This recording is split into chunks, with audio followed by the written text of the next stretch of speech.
Hi, this is Heather from Small House. I was just about to make a batch of fire cider. Thought you guys might want to see how I do it.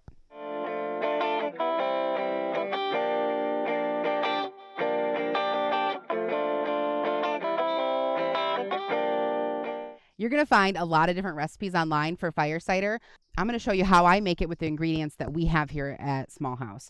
So the base, though, and collectively all the recipes is going to be apple cider vinegar. So fire cider, it's made with apple cider vinegar. And typically some sort of hot pepper, a garlic, a ginger, some herbs, a variety of other things. A lot of them have turmeric or black pepper, cinnamon.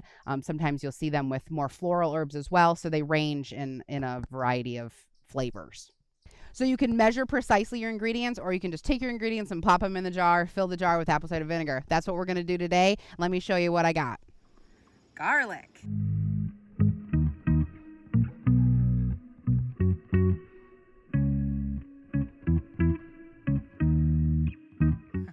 Ginger.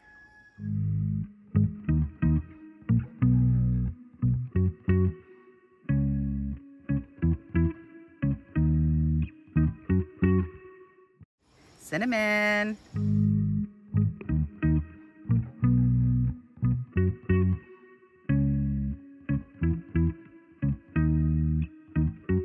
I have cinnamon sticks and I have cinnamon pieces, granules. I have cinnamon granules, cinnamon sticks and cinnamon granules. I'm just going to use both because that's what I had. Thyme.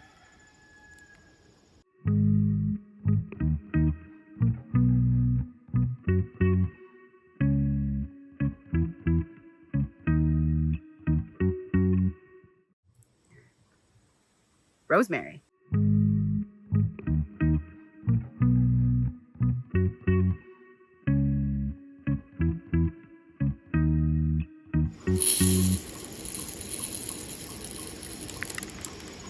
Black pepper.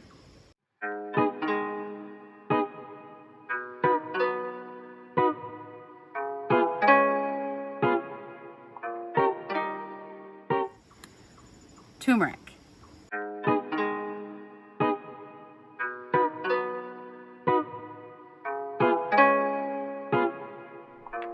I'm using turmeric powder. You can also use turmeric root straight from the store, cut up just like we did the ginger. Cayenne pepper.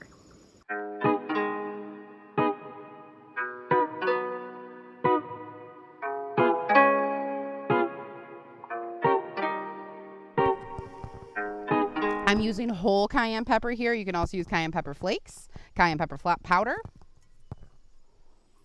Lemons.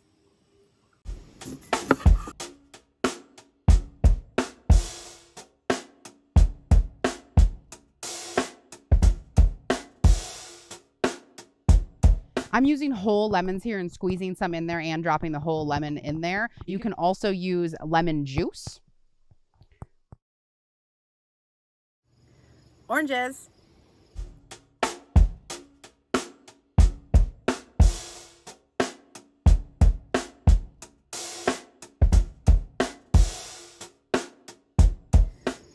Onion.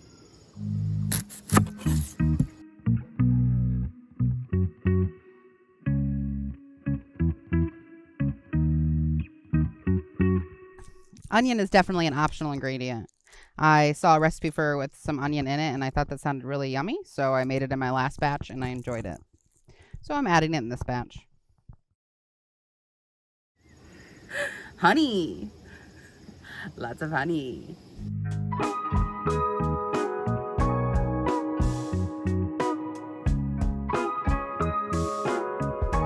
The more local your honey is, the better it'll be for you. So this honey is actually from a friend of ours down the road. Honey is also an optional ingredient, but a little bit of sweetness really helps cut the acidity from the apple cider vinegar. So I do recommend it. We are making our apple cider vinegar in these 1-gallon jars today. At home, though, you can definitely put them in a regular sized mason jar, depending on how big of a batch you want to make. And like you saw, I just added my ingredients in, whatever you have on hand in, just like when you're cooking, you're kind of dash of this, dash of that, with how you think that you'd like the flavor to turn out in the end. So now that we have all of our ingredients in, I'm just going to top it off with the unpasteurized apple cider vinegar.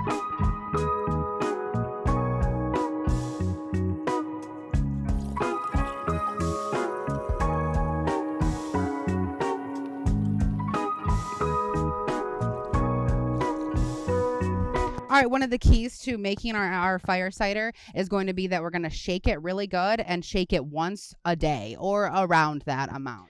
Put the fire cider in a spot that you'll see it and remember it, because you're going to see it on the counter and then you're going to remember to shake it. Your fire cider is going to need to brew for about 2 weeks or more. It's not going to hurt for it to brew longer, and the longer it brews, the more strong that it will get. And then if you're not familiar with how to take the fire cider, it's typically recommended to take about a teaspoon to a tablespoon once a day, up to 5 times a day. When you're sick, you can take it more per day. When you're trying to prevent sickness, you could just take it once a day. It's a really yummy burst of energy. You can either take it straight, a shot, a teaspoon of that in a little shot glass and just drink it straight. Or a lot of times that's a little much for people. You can add it in a glass of water, cup of tea. Sometimes then you won't even taste it. You'll just taste the slight acidity from the apple cider vinegar.